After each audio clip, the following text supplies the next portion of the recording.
Hi everyone, it's Pastor Penn Clark. I want to make you aware of a book that I've been writing for most of my Christian life and finally have published it.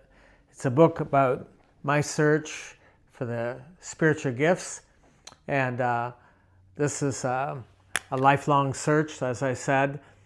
But I came across a story of a guy named Howard Carter. And Howard Carter, back in the early 1900s in England, was the pastor of a small church that were considered nonconformists, that weren't part of the regular approved denominations in the country. They're Pentecostals. And because of that, he was put in prison for 2 years, mostly on bread and water, hard labor, a lot of time in solitary confinement. The reason was he objected to going to war. And so as an objector, a conscientious objector, but also someone who wasn't really part of a mainline denomination, he was sent to prison. And the Lord encouraged him to use that time as a Bible school. One of the things he wanted to know, he wanted to learn from the Lord, was about the gifts of the Spirit. There is nothing that you can find in any church history books at all that describe the function of the gifts of the Spirit, how they come, what's involved. There's evidence throughout church history that they existed. There's mention that they happened, but there's no mention about their makeup or how one comes into the gifts of the Spirit, how they relate to each other. Paul wrote about it in 1 Corinthians 12, 13, and 14. But aside from that, there is nothing written. And so Howard, in solitary confinement, began to pray and asked the Lord to teach him about the gifts of the Spirit. So he wrote and began to teach all through the Pentecostal world, which was very young at that time, about the gifts of the Spirit. A guy named Lester Summerall traveled with him, and he wrote later on a book about the ministries and the gifts of the Spirit.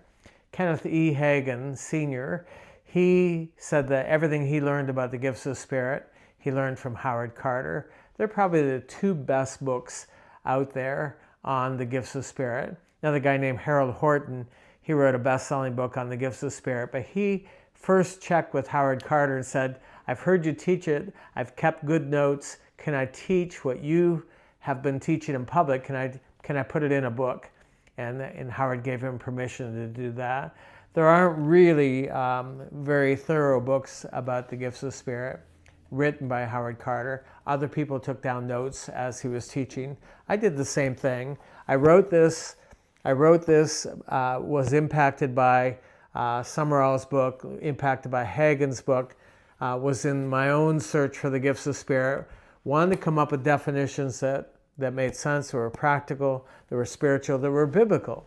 And so this was my attempt, my understanding of the gifts of the Spirit. But before I published it, I went and read everything I could find about Howard Carter and what he said about the gifts of the Spirit to make sure that I was in sync with his revelation. There's two things that are important about his ministry. One was, looking back, there was nothing written about the gifts of the Spirit before Howard Carter. He's 25 years old, and the Lord entrusted him with a major revelation.